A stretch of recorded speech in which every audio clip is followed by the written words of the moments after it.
The WBA Super Welterweight title is on the line as 42-year-old Pac-Man will try to recapture the same belt he won against Keith Thurman, which is now around the waist of the 35-year-old Ugas representing his country of Cuba.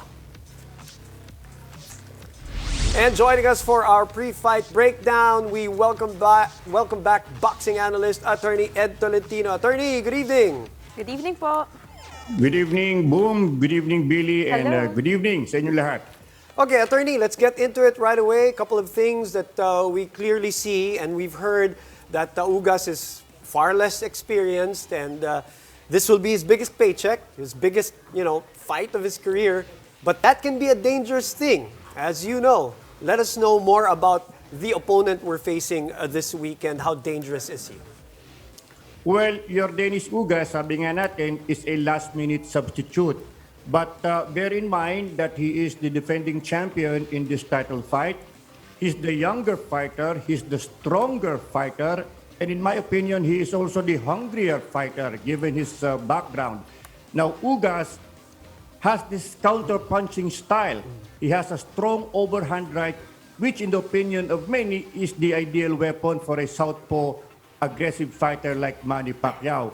We cannot take him for granted. While we might say that he is not Errol Spence, the original choice, he may not be as talented as Spence, but still he makes for a good fighter, a definite threat for a 42-year-old fighter like Manny Pacquiao.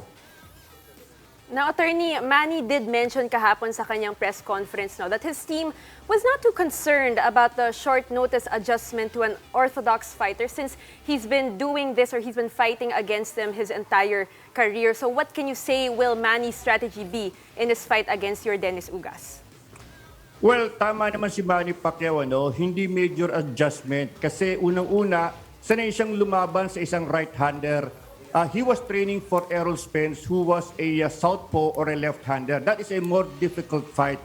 He is fighting now a right-hander, and this is the common stance in pro boxing. Kabisado na ni Manny Pacquiao ang galaw ng right-hander. So that should not be a problem. It would have been different kung baliktad ang sitwasyon. Right-hander si Spence, kaliwete si Ugas.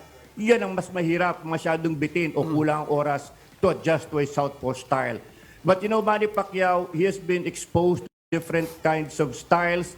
Yung mga boksingerong malalaki, ever since he fought in the welterweight division, lagi na lang siyang undersized.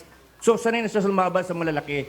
I think the key factors here will be the leg work, the lateral movements of Manny Pacquiao, the hand speed of Manny Pacquiao. In my opinion, mas maganda ang variety ng mga suntok nitong si Manny Pacquiao. Ito bang si Ugas, medyo mabagal, medyo kulang sa footwork in my opinion ang problema ni Ugas dito. Medyo mababasa ni Manny Pacquiao. But it will be interesting because Pacquiao is 42 years old, 2 years inactive going into this fight.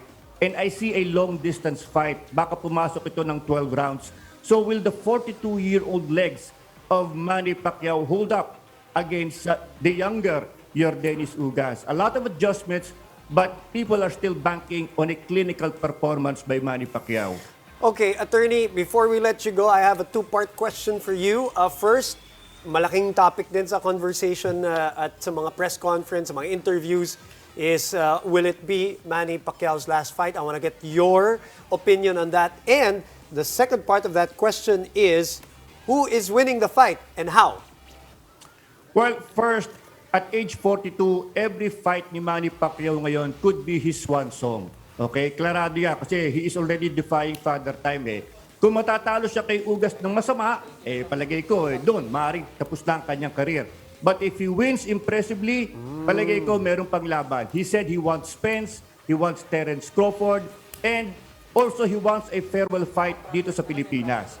Now, going to our forecast sa labang ito, I'm going Manny Pacquiao by 12-round decision. Pwede magkaroon ng flash knockdown early in the fight, but in the end, I see Pacquiao conducting a clinic kontra dito kay Yordenis Ugas. It will not be an easy fight. It's going to be competitive. Si Ugas hindi takot sumabay. Pero tingin ko yung experience, yung overall skill set ni Manny Pacquiao are more than enough to give him the victory over Yordenis Ugas. Nothing to lose si Yordenis Ugas, but we also hope, Attorney, na the limelight might be too much for him. Let's see. And obviously, we're all rooting for Manny. Maraming salamat, Attorney. Thank you very much for joining us again tonight. Thank you. Thank you, Boom. Thank you, Billy. Thank you po. And don't forget, you can watch the WBA Super Welterweight title between Manny Pacquiao and Yordenis Ugas live this Sunday, August 22 at 11 a.m. pay-per-view on Signal and for free on TV5.